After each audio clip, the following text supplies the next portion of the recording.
Welcome to Attunement with Courtney O'Keefe. I am your host, Courtney, and today we're going to be talking about the sacral chakra.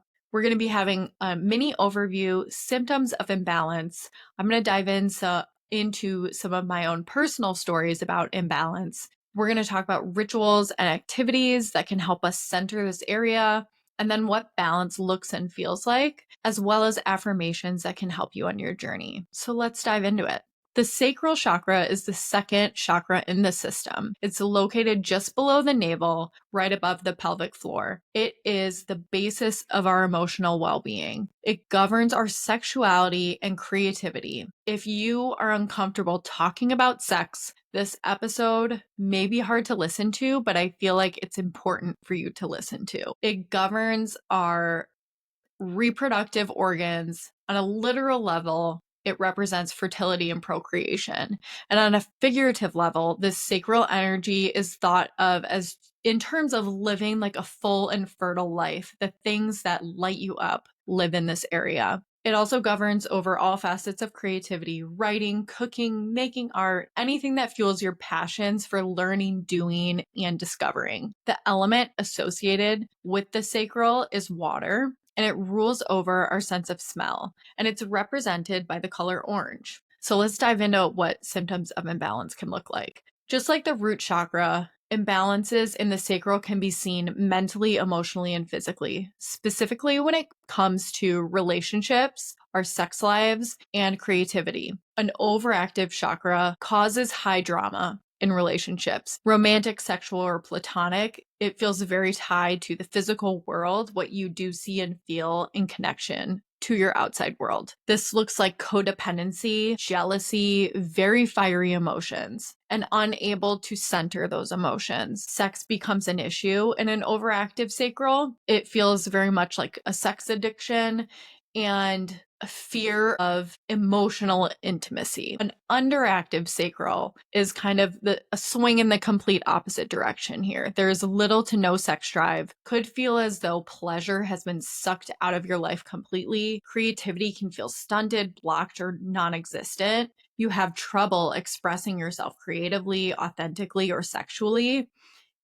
or you feel really guilty about it when you do. And you can experience some fertility issues or sexual dysfunction in an underactive sacral. Those are those two categories. Now, the mental and emotional symptoms that can come along with either of those are directly tied to emotions, creativity, and sexuality again. Emotional instability is a really big one. And these emotions feel different than the root, like the fear and anger. They feel a little bit more complex. Stifled creativity, which we talked about, feeling uninspired and disconnected from pleasure, lowered libido, guilt or shame, codependency, and a lack of feeling. And when I say pleasure, I don't just mean sexually, I mean like play. Like it almost feels like childlike joy and play. So, along with those emotional and mental symptoms, there are physical symptoms as well. And I'm going to preface by saying I am not a doctor. If you are feeling anything crazy,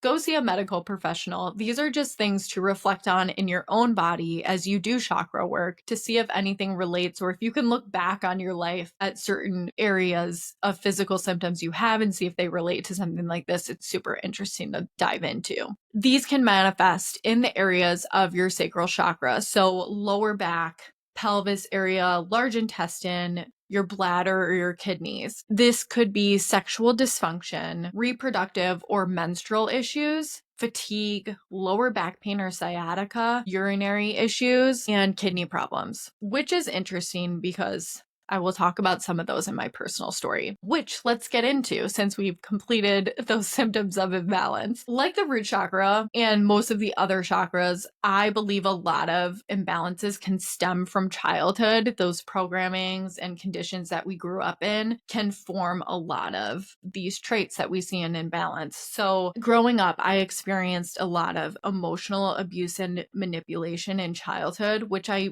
sort of discussed in my root chakra episode with the relationship I had with my dad. And it left me feeling extremely disconnected from my emotions. And I have always felt like a very creative person, as I believe most of us are. But having felt so disconnected from my emotions, I have never fully been able to tap into my full spectrum of creativity until recently, which I'll kind of get into. And when it comes to sex and sexuality, I believe a lot of religious programming growing up and going to a Catholic school in the Catholic religion did a lot to my mindset around sex and sexuality as a woman. I am obviously not a man, so I cannot speak on a male's experience when it comes to this sacral energy, but this is my experience. And also, which I had previously talked about, the sexual abuse I experienced around 7 years old kind of plays into all of this too. So, and when it comes to physical symptoms, I used to quite literally always get UTIs, and I was once hospitalized in college for like a severe kidney infection. And since I have done so much sacral work and specifically healed the trauma of my sexual wounds from like way back when I started talking about it, maybe like 5 or 6 years ago, since then I have not experienced a physical symptom like that, which is kind of mind blowing to me when I actually think about it. And I have not thought about that until I reviewed these physical symptoms. So that's kind of crazy. So overactive examples for me are codependency was an issue for me, which stems from the dysfunctional family dynamics, which I kind of touched on growing up. We had like little to no boundaries in our family and lived in a super overprotective environment, which led to me having codependent symptoms like poor boundaries. I have always had terrible boundaries, was the biggest people pleaser ever until my spiritual awakening. Very low self-esteem. Difficulty making decisions is something even now I currently am working on and struggle with. And I had an extremely hard time communicating my thoughts, feelings, and needs again until recently. And I had an extreme need for approval and recognition, which all stemmed from childhood. This codependency thing also led to me not really knowing how to foster good relationships and friendships, specifically in my teen years. And I went through friend groups constantly. And the relationships that I was in, whether that be like boyfriend, girlfriend, or friendships, they always seem to be filled with a lot of drama, which is one of those overactive symptoms. And I thought that was interesting. And during this time, specifically, teenage Courtney was very sexually active. I had no concept of knowing how sacred sex can be. And I was never really given a full sex talk as a kid. And my concept of sex was based on my religious programming of you have sex before marriage, you go to hell. And I was kind of like, well, fuck this. I'm going to do whatever I want. And it was real. It's kind of sad when I look back on it. And I used to have so much sadness and shame around it when I looked back on teenage Courtney. And now I just hold a lot of grace and compassion for what she was going through.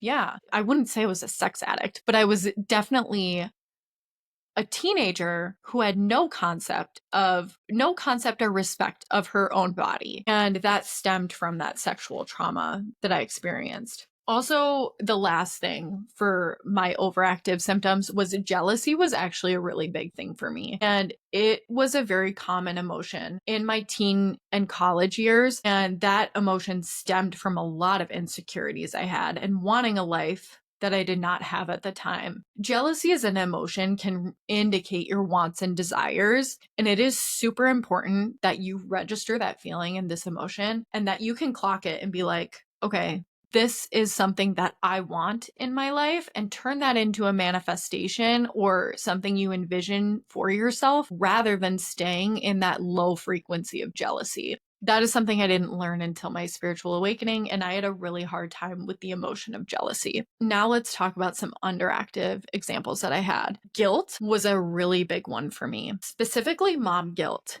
And when I started doing healing work, I began to realize that a lot of this guilt was tied to my womb space. And it was, in fact, not my guilt, that I was holding on to this guilt from women before me and my ancestors, and specifically my mom and my grandma, and the guilt that they had carried throughout their life. And when I was feeling it, I didn't realize that it wasn't mine. And I had to do a lot of healing work around experiencing guilt in my day to day and letting that go, feeling it and holding space for that emotion, and then letting it go and releasing it and expressing that that was not mine and acknowledging that and moving on. And it's easier said than done, but it is like a mindset shift that you have to make. We are all emotional beings. We are constantly picking up on other people's emotions. So why couldn't we be passed down this ancestral guilt? And I think it is very common for a lot of women.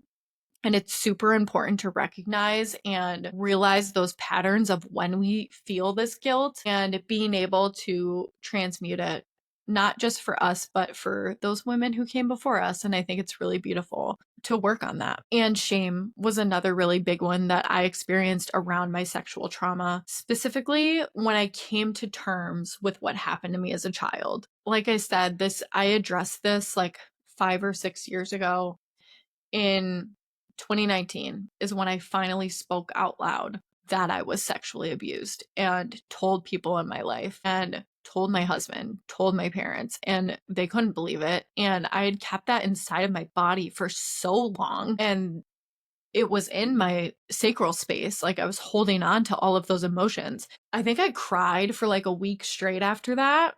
And then I experienced like the lowest of libido in my entire life. And I felt so disconnected from pleasure and sex and anything related to it. I was kind of like disgusted around the whole thing. And I had to go through this whole journey of like rediscovering myself sexually. And I cannot even begin to tell you how many uncomfortable and tough conversations I had around sex during that time. Not only with like the people that I told my trauma to, I mean, the fact that I shared it publicly was super uncomfortable, but so healing. But having a conversation with Chris around like, what do I want sex to look and feel like? Because I am rediscovering my body, I am becoming a new person. And like shedding all of these old layers. And that was life changing for him and I's relationship. And we had so many interesting and productive and intimate conversations that changed our sex life. And I'm not going to like go deep into that, but I cannot encourage you enough to have those conversations with your partner, because as uncomfortable as it may seem, like, yeah, you should be doing what you want in the bedroom. That's important. Your needs and your wants are important. And if you needed to hear that, I hope that that helps you, because that was like a huge awakening for me on my own. And I just think that's a really important conversation to have. Like, women, you can enjoy yourself in the bedroom. Okay. That's all I'm going to say on that.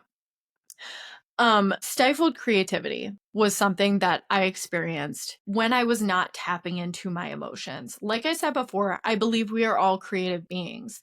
And I was not allowing myself to fully feel my emotions before I healed this sexual trauma. And the connection between your emotions and creativity is so powerful. Our emotions are our intuition, and creativity is divine expression. And when you are able to connect the two, you create like pure magic, and anyone can tap into that. And once you do, and you experience the creativity and you release emotions and express yourself creatively, it just feels so good.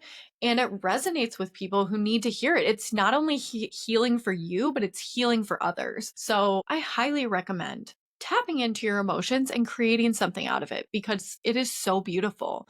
And it's really hard at first, but the more you work on it and the more you practice it, the easier it becomes. And lastly, disconnection from joy and pleasure, like pleasure being sucked out of you, is a constant work in progress for me. This is something that I feel stems from childhood. I feel like I had to grow up really fast. Just with the dynamic between my parents, I wasn't allowed to quote unquote be a kid for as long as I feel like most kids could be a kid, just because of the complex like chaos that was going on. I was always having to like read the room. But I'm going to share a story with you that happened to me recently. and I hope I don't cry talking about it again, but my oldest daughter, Harper, I was doing her hair before school, and I've recently put up a picture of 4-year-old Courtney on my mirror, and she was in a bell dress. I was in a bell dress, and it was before my 4th birthday, and I had this huge smile on my face. And I put it on there because I saw like a TikTok about like when you talk bad about yourself internally, just know you're talking about that little girl. And I was like, oh, wow, that's really powerful. I want to put a picture of mini me on my mirror. Harper's looking at this picture and she goes, Mom, your smile is so big in that picture. And I was like, yeah. Oh God, I am gonna cry. I was like, yeah, and she was talking about how she loves Belle because she's really into Beauty and the Beast right now. And she's like, Mom, I haven't seen you smile like that. And I was like, what do you mean? I smile all the time. And she goes, not like that, Mom. Like not from the inside, is what she said. And that was just like, whoa, our children are so smart and so beautiful. And I knew instantly she was talking about like radiating internal joy. Sorry, I'm crying about this because it's a little fresh. So this is just something I'm constantly working on, trying to find joy in the everyday. And I've gotten so much better at it, especially after she said that to me. But I thought that was so beautiful. And finding childlike joy, because the sacral energy feels very childlike. It feels like play, creativity, but in a playful way. Not just being creative to be creative, but like being childlike playful. How can we act like a child every day? So yeah.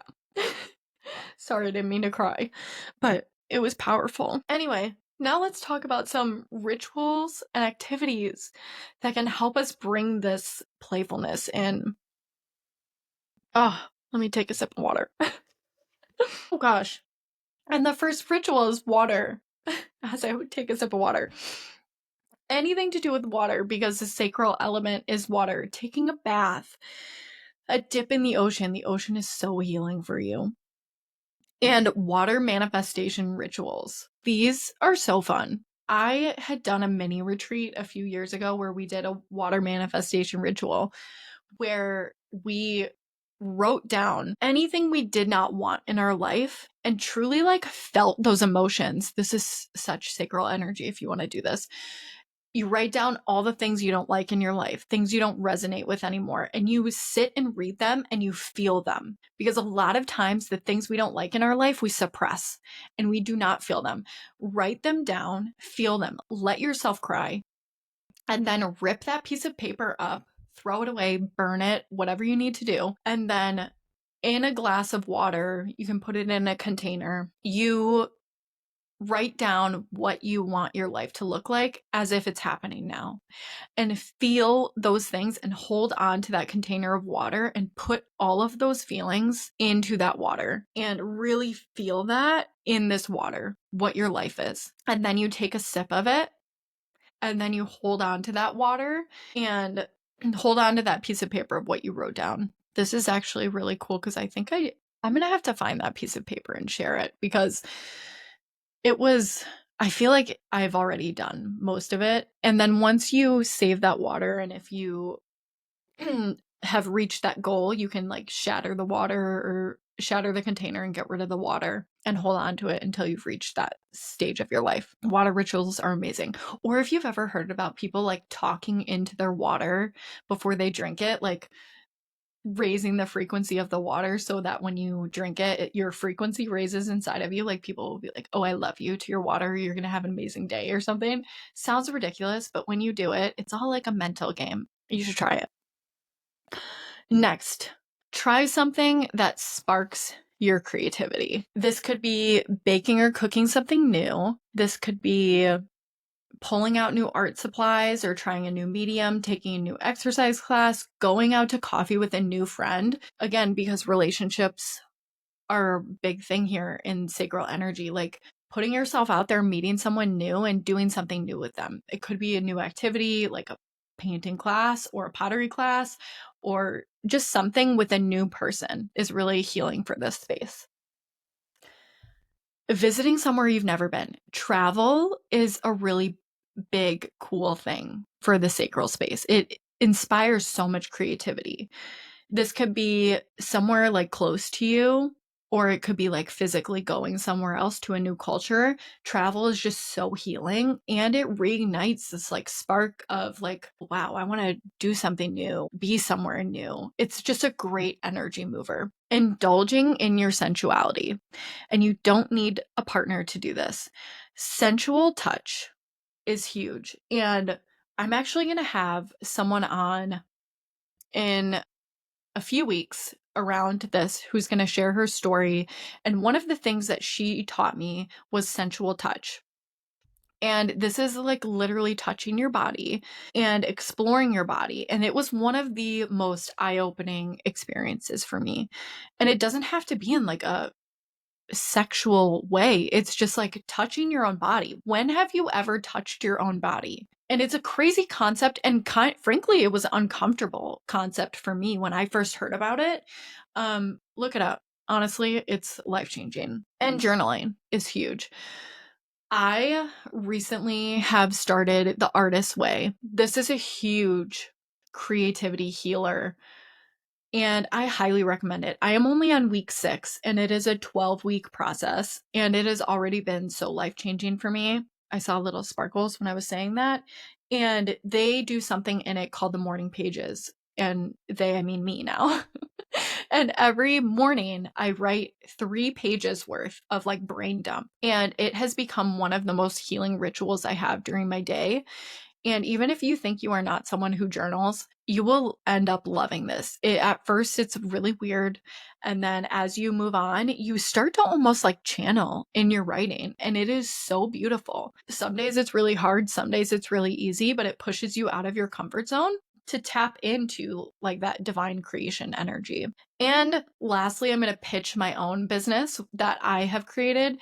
I have created an emotional awareness sound bath series, and it's on my website, and it taps into 4 different emotions where you can really reflect on what these emotions are, what they mean for you in your personal life. And then there's music, like sound set to the intention to help heal this emotion in your body. And I highly recommend it. It's a really cool process. It's like $33, ablealchemy.com. Look it up. So, after you start working on balancing this area of your life, when the sacral energy is more aligned, your pleasure will open up and you will experience a great sense of abundance. Your pleasure is tied to money and abundance. And we'll talk about some of this with the guests that I have on.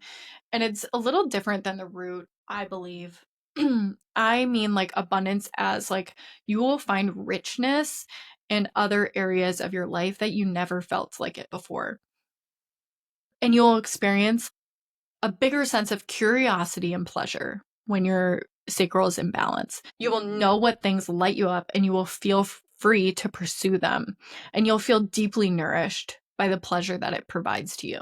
It's like stripping away that guilt factor, and you can do things without guilt when it is more in alignment. You will feel inspired to create whatever that may mean for you and feel safe to do so. The state of flow feels like tending to your sacral chakra, in turn tends to your relationships. It's very much like the more you fill up your own cup, you'll be able to fill up others' cups. You'll feel stronger, healthier connection to those in your life, healthier sexual relationships. You'll feel secure and safe when you interact with those around you, especially around emotional well-being. When you are secure in your emotions, there is a greater sense of overall balance. So symptoms of harmony, building off a stable root, gives us the springboard to live life to our fullest.